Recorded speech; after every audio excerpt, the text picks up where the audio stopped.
Salut à tous. Dans cette petite audio, dans ce petit audio, je souhaite faire quelques petits rappels pour la route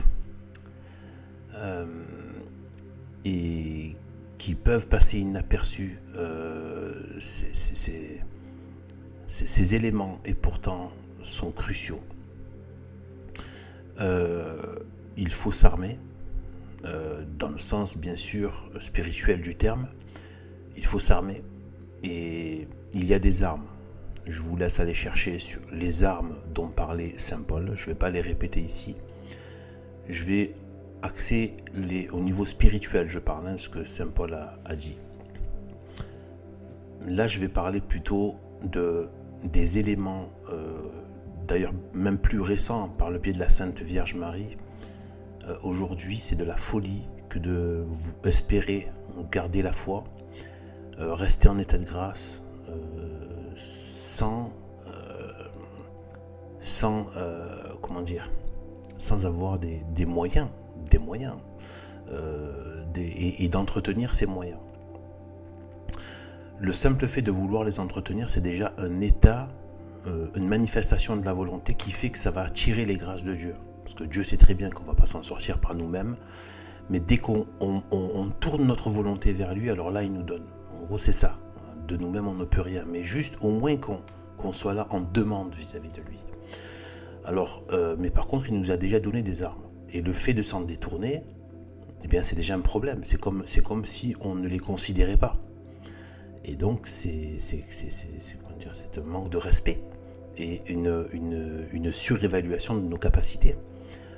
Et il passe beaucoup par Sainte Marie maintenant. Et Sainte Marie nous a proposé des objets et il ne faut pas, comme avec l'évangile, comme avec les paroles qui ont l'air si simples comme ça, enfin qui sont simples parce qu'elles sont parfaites, et bien de notre Seigneur dans l'évangile, et qui pourtant n'ont jamais, il n'y a pas une seule parole qui a fait couler autant d'encre que la parole de Jésus-Christ. De docteurs, de grands penseurs, etc., etc., etc. Et pourtant les phrases sont simples, mais elles sont d'une richesse, c'est Dieu qui parle. Donc forcément, à ceux qui croient que ce n'est pas Dieu, bon, c'est Dieu, il est Dieu. Aucun autre homme n'a suscité et mobilisé autant de neurones que le 100% homme et 100% Dieu, par sa volonté, qui était Dieu, Jésus-Christ. Eh bien, il est passé par Sainte Marie. Sainte Marie nous a passé des objets qui ont l'air tout simples, comme le scapulaire, la médaille miraculeuse. Pour moi, le scapulaire, j'ai pas eu enfin, oui, j'aurais pu m'y intéresser. Je m'y suis un petit peu intéressé, mais je ne sais pas trop comment le porter. Il me semble que c'est assez visible. Bon, dans la vie quotidienne, bon, moi, je ne cache absolument pas, parce que je porte la médaille miraculeuse. Que j'aime bien, que je porte en pendentif, donc ça peut être visible, hein, mais bon, en plus c'est assez discret de toute manière. Et bon, je vous conseille, si vous devez en prendre une, moi je l'ai prise dans une boutique qui est à Lourdes, enfin, qui travaille avec Lourdes, vous savez. Je crois même que c'est la boutique officielle, les fabricants officiels, je crois. Parce qu'il faut éviter, parce qu'il y a plein de faux aussi sur internet. Il y a aussi même des espèces de malotrus immondes qui, poussés par les démons, trafiquent et mettent des éléments occultes bizarres dans les médaillons. Il faut faire très attention. Donc vaut mieux, moi je suis passé par une entreprise de Lourdes, enfin une boutique de Lourdes direct. Je sais que c'est conciliaire, mais bon, voilà, on n'en est pas là par rapport à ce genre de choses. Alors c'est donc là, voilà, donc on l'a déjà porté sur soi quelque chose, de la Sainte Marie, d'accord, scapulaire, médaille miraculeuse. Moi j'ajoute un crucifix, je pense que tout le monde devrait porter une croix, même si c'était de manière discrète pour beaucoup de gens. Même moi je ne peux pas le porter, surtout quand on rentre dans les endroits du type professionnel. Donc là, voilà, il faut que ce soit, voilà. Mais moi, après en dehors de ça, bon, moi je le fais, mais après je sais pas quoi dire par rapport à ça. Vous voyez avec votre prêtre, je sais pas, mais en tout cas, voilà, je sais qu'il faut porter une croix avec soi, hein, au moins avec soi. Et si on n'apporte pas autour du cou. Et je pense la médaille miraculeuse ou le scapulaire. Voilà, ou les deux. Je ne sais pas si on peut porter les deux. Voilà, et il faut pratiquer l'eau bénite. Il faut faire les usages avec l'eau bénite.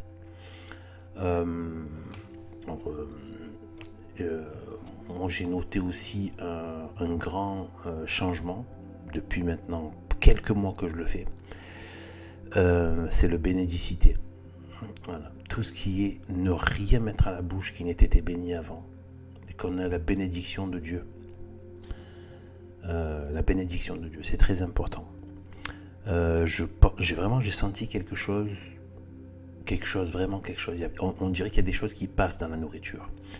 Et c'est pas pour rien qu'il y a ce bénédicité, d'ailleurs qui est, comme disait Monseigneur Gaume, dans tous les peuples, ça s'est vu, ça s'est fait, c'est pratiqué.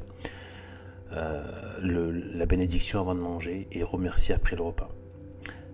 Au repas, ou si on a mangé même un encas ou quelque chose comme ça. Moi, j'en suis à même un petit truc que je prends rapidement, je bénis. Parce que je demande la bénédiction. Parce que, je vous dis, les démons ont une action sur au niveau des cellules, tout ça. Notamment de tout ce qui est végétal, etc. Dieu leur a permis d'agir à ce niveau-là. C'est une certaine action qui est limitée, mais voilà. Quand Dieu permet d'agir sur ça, c'est parce que on est mis à l'épreuve ici. Donc je fais le petit rappel, hein, Dieu n'est que le bien. Justement, c'est dans le cadre de sa justice qu'il laisse. D'ailleurs, il laisse aussi il pourrait empêcher toute action occulte, hein, toute action magique, mais il a laissé, même sur le plan surnaturel. Donc il laisse des zones d'action aux démons. Et justement, c'est à nous de bénir ce qu'on fait pour chasser l'action des démons. Et regardez, n'oubliez pas à la salette, toutes les malédictions qui sont passées dans la nourriture, je le répète encore une fois, dans tout ce qui est les récoltes, etc. Même Tertullien en parle de ça. Donc forcément, les aliments aussi. Il peut y avoir des traces, des infections démoniaques. Vraiment, moi j'ai vu une vraie différence hein, à ce niveau-là. De tout bénir. Des fois, c'est tellement que c'est devenu une habitude que maintenant, je bénis même des fois, même pas tout le temps, mais de l'eau, enfin des boissons. Une boisson, je la bénis. Voilà. La bénédiction, je rappelle un peu ce que ça veut dire, un petit peu d'étymologie. Vous savez que j'aime bien ça aussi. Donc, la bénédiction, ça veut dire bénédicter. Bon, ça veut dire bien dire du bien. Et on dit du bien de quoi? De ce qu'on aime. En général, d'ailleurs, les gens qu'on aime, on a tendance à leur dire du bien d'eux, et les gens qu'on n'aime pas, on dit du mal d'eux. Donc, quand on dit du bien, c'est qu'on aime bien. Donc, appeler la bénédiction de Dieu, c'est appeler l'amour de Dieu. Donc, tout en revient toujours à l'amour avec Dieu. Il ne faut pas oublier. Donc là, moi, c'est quelque chose, j'avais envie de partager ça parce que je me suis dit, bon, vraiment, on vit dans un monde maintenant où il y a un mélange de beaucoup de choses et mélange de beaucoup de perversité. On n'a même pas qu'une seule perversité à combattre, une hérésie, une grande hérésie, etc. On a de multiples visages de perversité et de mots, M-A-U-X. On vit dans un mélange de Babylone, de Sodome et Gomorre, de New York, business, de cité de Pharaon, avec la maçonnerie, franc-maçonnerie, dans un Israël moderne talmudiste, dans un Arabie Saoudite, dans un cloaque du tiers-monde. Voilà, c'est le monde, le monde pourri qui est en train de tisser Satan. Et donc il faut vraiment s'armer. Pour moi, ceux qui veulent vivre sans le médaillon, non, ça va pas le faire. Il faut la médaille miraculeuse de Sainte Marie, hein, c'est obligatoire. Il faut aussi donner sa journée à Sainte Marie, et elle-même la donne à Dieu aussi. Elle la garde, elle, dans le sens de ses soins, elle va en prendre soin, de sorte que notre journée ne soit pas prise par le démon. Donc on la donne et par nous, et par notre propre péché. Donc on la donne à Sainte Marie, on lui donne chaque matin. Et même la nuit, voilà,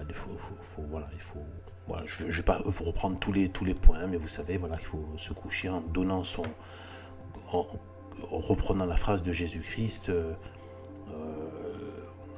dire simplement, voilà, mon Père, Seigneur, voilà, je remets mon esprit entre vos mains, mon âme entre vos mains, avant de s'endormir. Il y a aussi tout ce qui va être les pèlerinages. Ceux qui ont moyen d'aller dans les pèlerinages, allez-y. Surtout ceux liés à la Sainte Marie. Voilà. Nous dans le sud on est gâtés, même si moi je compte pas y rester là où je suis maintenant, mais je vais rester quand même malgré tout dans le sud-est, dans la zone sud-est, le grand sud-est. On est gâtés. Alors là c'est entre la Salette, enfin voilà, c'est Notre-Dame-du-Los.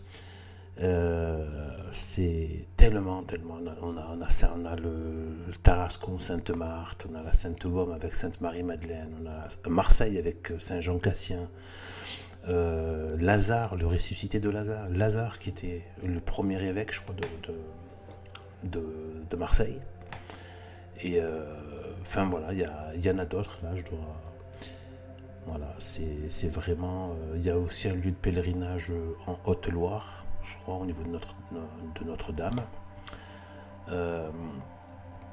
Voilà, je dois en oublier aussi. Donc, alors, et plein de saints aussi, hein, comme on a Saint-Jean-Cassien aussi, Marseille, mais plein d'autres saints. Alors, pourquoi? Moi en tout cas, bon, une fois, comme je dis dans une vidéo, j'étais attiré. Vraiment, j'ai eu un appel d'aller à la Salette. Et je l'ai fait, et vraiment j'ai écouté cet appel, je me suis débrouillé pour y aller, j'ai trouvé un système pas trop cher pour vraiment, non, quasiment pas cher, vraiment pas cher pour se loger, etc. Et voilà, j'y suis resté un moment. Et en fait, là, c'était vraiment prendre des grâces. Prendre des grâces, c'est pas pour rien que Sainte Marie dit, voilà, de mettre des hôtels là où elle passe pour qu'après elle va distribuer des grâces à ces endroits-là. Et je vous dis, il y a Notre-Dame-du-Los qui est moins connue et qui pourtant est très respectée dans le monde même de l'institution qui était reconnue, etc., par le Vatican de l'époque, etc. Et c'est vraiment Notre-Dame-du-Los, c'est très important. C'est-à-dire que celle-là, moi, je l'ai ressenti pas d'un point de vue un peu de l'âme comme ça. Il s'est passé quelque chose aussi. Il y a quelque chose qui s'est passé. Il y a eu une bascule. Des choses qui ont basculé en moi. Et aussi, j'ai pris donc un petit flacon qui s'appelle l'huile de la lampe du sanctuaire de Notre-Dame-du-Los. Et donc, c'est pas loin. C'est dans la zone des Hautes. Enfin, en fait, c'est dans les Hautes-Alpes. Mais bon, en fait, c'est quoi? C'est juste à côté de Gap, quoi, en fait. Hein. C'est pas loin de Tallard, pour ceux qui connaissent. Donc, c'est vraiment pas loin de Gap. Et Gap, c'est pas très loin de la Salette. C'est pas à la porte à côté, mais c'est quand même vraiment pas loin. Donc, elle est apparue à des endroits. Là, c'est magnifique. Hein, le Los, là-bas, le village du Los. D'ailleurs, il y a une autre une sainte, hein, une petite sainte, forcément. Je sais plus, je vais dire une bêtise, peut-être c'est. Je sais. Non, je vais pas dire de bêtises. C'est une sainte qui était justement, c'était la bergère justement qui a eu l'apparition de Sainte Marie. Et voilà, on peut rentrer. Il y a une petite maison là où elle a rendu l'âme sur son lit. Elle a eu le temps de se voir partir. Donc c'était pas brusque, donc elle devait être pas bien, enfin malade ou mourante. Et on voit encore son lit qui est derrière une vitre, voilà. Et je vous dis que franchement, moi cette huile, je sens que ça travaille. Cette huile, c'est-à-dire qu'en fait c'est une huile qui a dans une sorte de récipient sur la droite, devant là, vraiment devant là, là où on va se mettre à genoux. Donc dans l'église qui a été faite à l'intention de Sainte Marie, donc à Notre-Dame-du-Los, et là sur le côté il y a de l'huile. C'est une huile miraculeuse en fait, c'est une huile qui reçoit les grâces. C'est Sainte Marie elle-même qui l'a demandé, qui a dit donc à la bergère de mettre une huile à côté et qu'elle remplira cette huile de grâce, et que ceux qui s'en mettront, hein, voilà, un petit peu, il suffit d'un petit peu, c'est comme, voilà, eh bien, on est accompagné de grâce, et ça, voilà, ça peut attirer d'autres grâces, etc. Eh bien, voilà, moi j'en ai un flacon d'à peu près 7 cm. Je vous dis, ça fait un bon moment que je l'ai, et je vous dis, je, j'en ai encore pas mal. Enfin, c'est un tout petit flacon, mais c'est parce qu'en fait, je mets qu'un. Vous savez, quand on met le doigt, on retourne le flacon, hop, et on retourne. Histoire que vraiment, j'ai une sorte de goutte, et je me signe avec. 3 fois, vous savez comment on fait sur le front, la bouche et au niveau du cœur. Eh bien ça, c'est vraiment une huile qui est très importante. Je pense qu'ils ont l'occasion d'aller à Notre-Dame-du-Los ou de s'en faire procurer, c'est vraiment bien. Et donc, le bénédicité, le médaillon, la croix de Jésus, la prière où on remet notre âme à Sainte Marie, l'huile et l'huile ou l'eau bénite, et aussi l'huile de Notre-Dame-du-Los, mais aussi tout ce qui va être des pèlerinages. Aller sur place et prier sur place, pas faire comme des touristes qui font que passer de manière superficielle, mais vraiment essayer de prier. Bien sûr, après il y a tout le reste, il y a tout le reste. Je sais que bon, il faut demander les grâces. Mettez-vous à genoux, moi c'est mon leitmotiv, mettez-vous à genoux et demandez les grâces. Demandez. Et comme disait Sainte Thérèse de Lisieux, je vous conseille beaucoup la lecture. Même si c'est juste quelques élévations, hein, vous pouvez lire ça en 2 pages de temps en temps, ça va forcément faire un effet à l'âme. Et selon qu'on est, voilà, qu'on est de ce type ou pas. Enfin, des fois, on a certains auteurs qu'on apprécie plus que d'autres. C'est pas forcément en termes de qualité d'âme, c'est juste la façon peut-être de s'exprimer, etc., qui des fois nous parle plus que d'autres, selon comment est fait notre esprit. Et voilà, donc là, ça c'est des choses. Voilà, donc Sainte Thérèse qui disait que une des façons d'avoir beaucoup de grâce, et Dieu sait si on en a besoin, parce qu'on est faible, et qu'on est assailli entre ce qu'on a en nous et ce qu'il y a à l'extérieur, eh bien, c'est d'être reconnaissant. Vous vous rendez compte, hein, la plus grande sainte des temps modernes, la dernière plus grande sainte, patronne de la France, avec Sainte Jeanne d'Arc, qui dit la reconnaissance, c'est-à-dire de dire merci dans des prières où on remercie d'avoir reçu des grâces. Ça attire beaucoup plus de grâces. Dieu aime la reconnaissance de ses grâces, parce qu'on reconnaît la vie qu'il nous donne, cette vie, parce que les grâces sont sa vie, hein, ça je finis par l'apprendre, hein, à force d'être dans ma conversion, que vraiment on a une parcelle de la vie divine. Donc c'est comme si on se met à table avec des gens qu'on aime bien, qu'on apprécie un repas. Ben, on a apprécié, on montre qu'on a apprécié ce qu'il nous a donné. Et voilà. Et ensuite, ben, moi, donc en fait, c'est aussi de prier au moins le chapelet tous les jours. Vraiment. Tant pis si vous ratez des jours, il faut le refaire, il faut continuer. Voilà. Vaut mieux avoir des trous que d'abandonner. Voilà. Mais c'est vrai que quand on fait trop de trous, après on a du mal à revenir. Donc le mieux, c'est vraiment de tous les jours. Et moi je prie un papier où je note. Chaque fois que j'ai pas fait un chapelet, ben je le note. Il y en a plein que j'ai pas rattrapé, hein. Je me dis un jour, mais en tout cas ça a un effet psychologique, dans le sens où je me dis, bon ben voilà, au moins je l'ai noté. Alors que si je le note pas, je vais oublier, je vais me dire, ouais bon, je n'ai pas fait quelques... Non, là je note. Et du coup, il y a une sorte de... Je me mets une bonne pression psychologique sur moi-même pour rester dans la prière du chapelet. Vraiment, c'est très important. Et se dire, moi, c'est quelque chose qui marche pour moi, se dire que c'est là qu'on doit être. Parce que bien souvent, on a notre esprit qui est attiré par des milliers de choses, d'excitation, Internet, des choses à l'extérieur, etc., etc., des besoins de la chair, manger, se faire des petits plaisirs, etc. C'est ça, hein, c'est nos misères humaines. En fait, ce sont des misères qu'on prend pour étendre des choses bien, alors que ce sont des misères, en fait.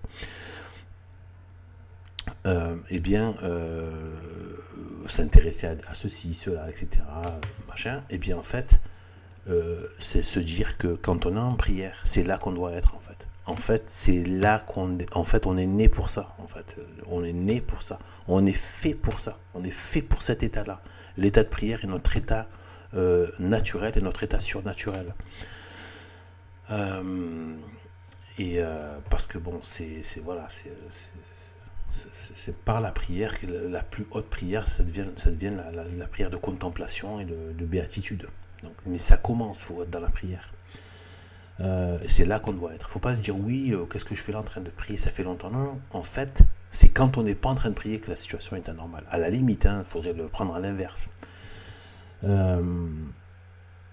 Et petit à petit, d'après certains saints, il paraît qu'à force, bien la vie elle-même tout entière devient, même les actes de... Et en fait, il faut d'ailleurs que même le travail, même les occupations, les devoirs d'État, les tâches ingrates du quotidien, tout doit devenir en fait un acte, doit être sanctifié.